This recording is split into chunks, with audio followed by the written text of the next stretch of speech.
Future Jeff here.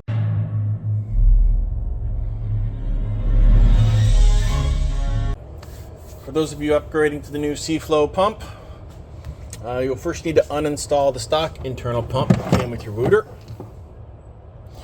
You'll want to start by removing the spiral hose connected to your sprayer end.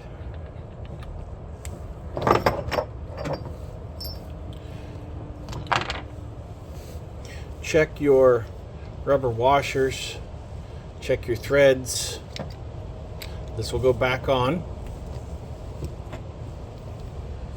The 90 that goes into the new SEAFLO, you see my spare is already installed.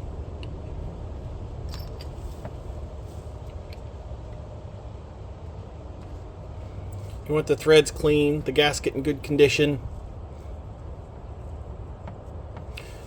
and then that'll be ready for after you've screwed the new SEAFLO on. We'll set that aside.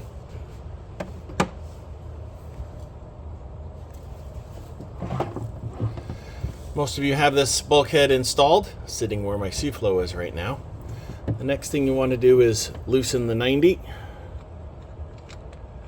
so that it's easier to get at the bulkhead screws.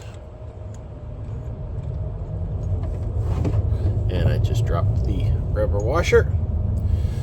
We don't know that you'll need this, but might as well set aside the pump and save it as a backup if everything goes to you.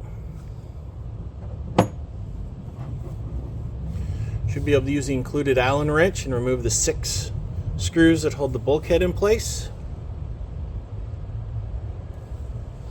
And then you'll remove the old pump assembly out of the Wooter opening and check its condition, let it dry, save it as again a backup. Not carry it with you back up, but while you wait for a part and shipment backup or something. So from a couple versions ago for me, this is the original pump. You can see the impeller on the end.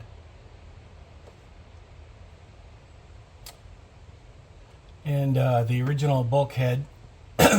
So all this comes out. You can see there won't be a cord inside your tank to transfer anymore. There won't be a thread-on port to worry about. The SEAFLO will sit entirely inside. We'll set that over here.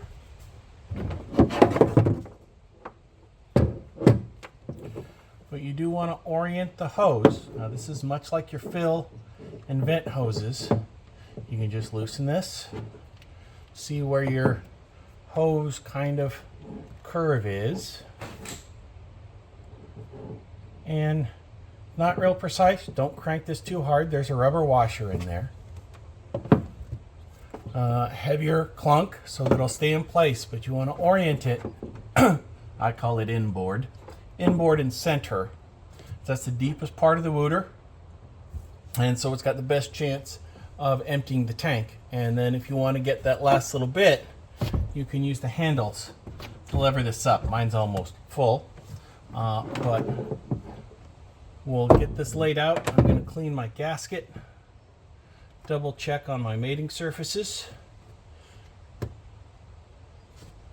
I'll take this inside, give it a gentle, I got some little debris, old joke from a friend, debris to clean off, and make sure this is well kept and smooth and ready to seal up. Okay, I've got my surfaces cleaned up. Move this out of the way and we'll get a little shot.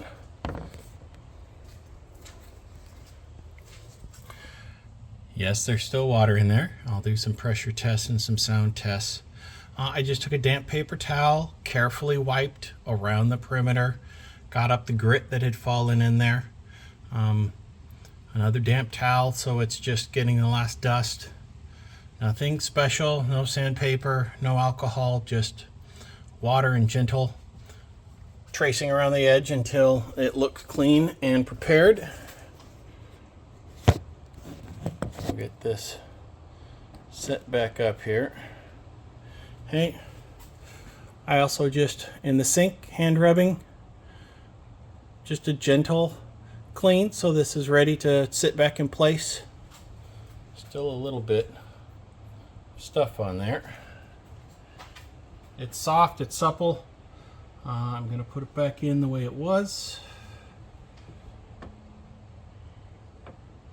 Align the holes roughly. On the new housing, what we have is a completely integrated sand cast aluminum housing for the SEAFLO pump. You can see the same lock-in barb fitting there, and there's just 4 bolts that go all the way through. Some have a slight misalignment. That's okay unless it stops the bolts from going through. You can loosen, not remove, the 2 here that hold the 2 halves together.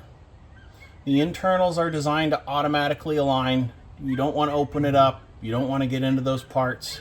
Just loosen these 2 and gently move your alignment until these 4 bolts are through, and then tighten these 2, just so you know each of these is easy to go in and out. A little resistance because it's a long passage.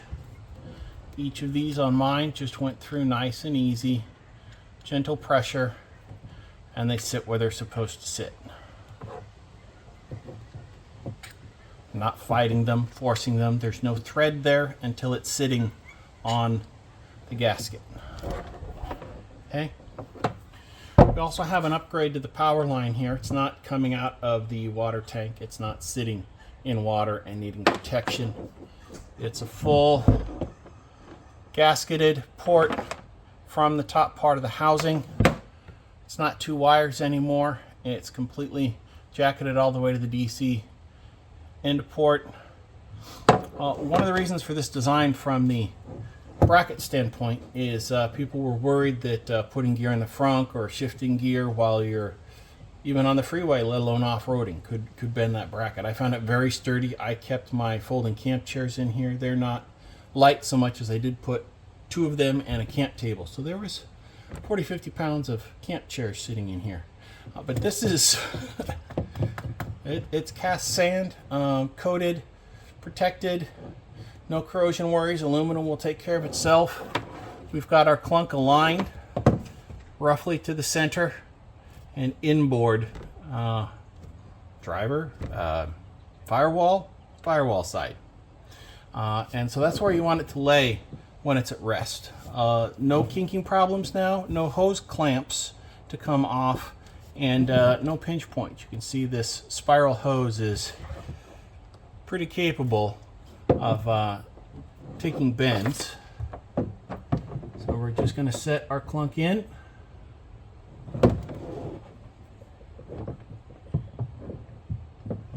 And rest that right down on the gasket.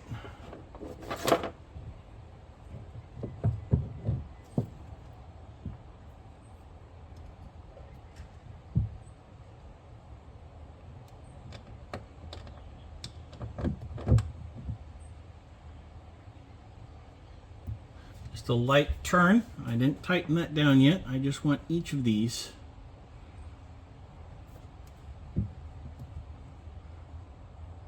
to sit down.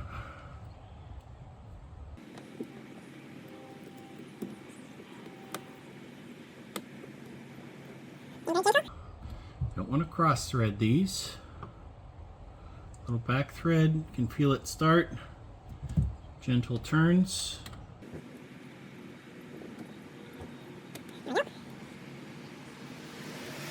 And snug them up in a cross pattern, like if you're changing your tire.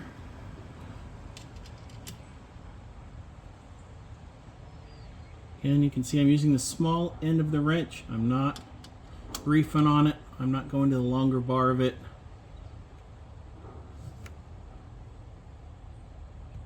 Snug, no reefing.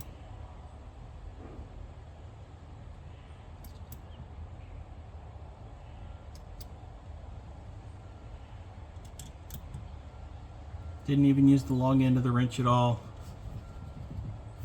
We'll get the hose and barb connected next. We have the same snap-in barb fitting here as we did with the previous SEAFLO, so it just goes, open up your tab here,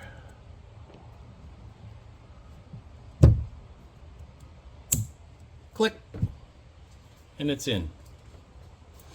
This is a gentle swivel. You can rotate it where you would like for how your gear planning is.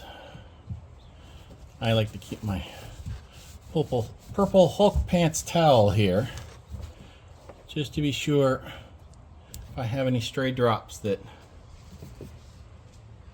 I can clean that up. Now, I talked briefly before about the improved power connection. You want to be sure that's the orientation.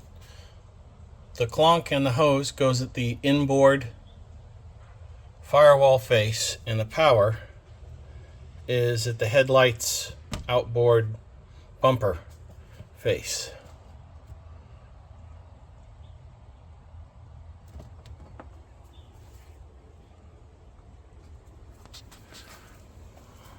I'll get my wrench and my spare nuts and the bolts packages out of there, but this is just about ready for fresh test. Just about ready to turn on here, and another benefit, this new cord is longer than the other one, and so I can keep my battery right here in the little mesh pouch.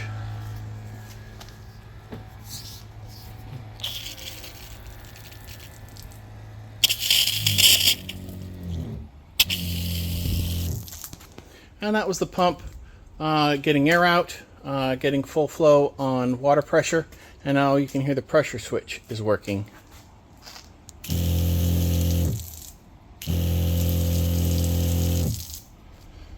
I would say it's a lower harmonic. I don't hear as much in the high frequency, which may have been the bracket mount to the bulkhead, even though it had rubber washers. This sounds more bass, not as much of a tinny sound.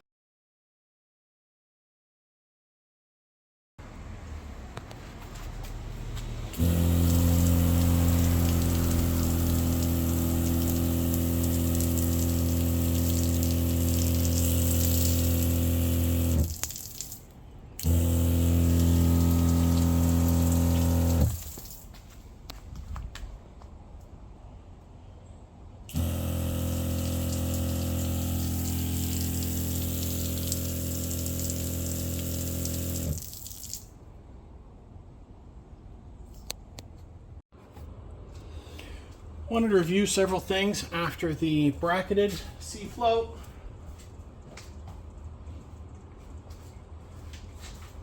The transition test, all 10 people were a fan of the pressure, the sensing switch on demand, the increase in force with it, and I don't know that anyone complained about the sound all that much. It's temporary. It's usually away from your campsite, and with my tests up to 20 foot of hose, you can do a lot more. That doesn't mean it's right for everyone, but it does solve a lot of people who want to clean their boots off. They want to rinse their mountain bike off. They want to hose their surfboards off. They want to hose the young ones off, the dog, themselves. Fill a pot, any of the pumps can do that. Rinse and get soap off your hands, hand washing, that sort of thing. Any of the pumps can do that. But the SEAFLO pump certainly offers a lot. Even if it's the external, it's the bracket. The sound of the testing unit didn't bother me. I camp with my spouse. We're by ourselves. I'm not using but a gallon to 3 a day because I pre-cook all my stuff, so I don't need a lot of boiling water. But this is this is a solid thing. Short of do I want to remove the barb, I didn't have any problems with it catching on things. You can tuck it away behind it. You saw how I had the bulk of my hose before. I use all of this area for the storage. I put my camp chairs and a folding camp table in here, and I have no worry about it. It just doesn't sit there in my mind and is it okay? What's going to happen next? It's all just okay. 13 gallons of water. I'm just draining the pressure here so I'll have less moisture inside when I put this away. This housing is a refinement of the original intention that will provide just a lot better function. The longer hose, or not hose, power cord. You can see here from the testing unit, I had to hover the battery, I had to tuck it away, leave it on the sill here. This lets me keep the battery in place where I like it to be, as far away from the pump itself. I'm not going to accidentally spritz it like before. It is a nice even transition here. You've got good access to your vent ports, fill port, and have my hoses here for when I need to cycle and flush things. It's all right here for use. If you're at all unhappy about the original pump, if I didn't get these things to test already, if I wasn't already the mule hauling stuff around and doing these videos, it would have served 99% of my uses. But for anyone who wants a higher pressure, anyone who likes the on-demand function, in theory, you could plug this cord in, turn the battery on, and just the LEDs and some passive, I guess we call it vampire drain, of the switch sensor, you could leave it as is. I just coil this up, turn it off, and tomorrow I can reach in and turn it on. It's just too easy. 2 seconds. There, I'm ready again. It's not work. It's not a long, complicated process of unplug, plug in, check the switch, some other stuff. So if you want water, come over here. You got water. That's all it takes. I leave this in all the time. Again, as I said a couple times, I put my chairs and a folding table in here. If I'm at an event, if I'm in a parking lot, my job, sometimes I got to wait around for people. I always got a chair. I could hose off muddy boots if I want. I could hose off a muddy chair if I want. The real thing is just have the battery charged as much as possible, and you're ready to go with whatever. Now, if you're using this for potable water, you should appropriately sterilize and flush it periodically. I wouldn't want to think, hey, this water has been in here for 4 months.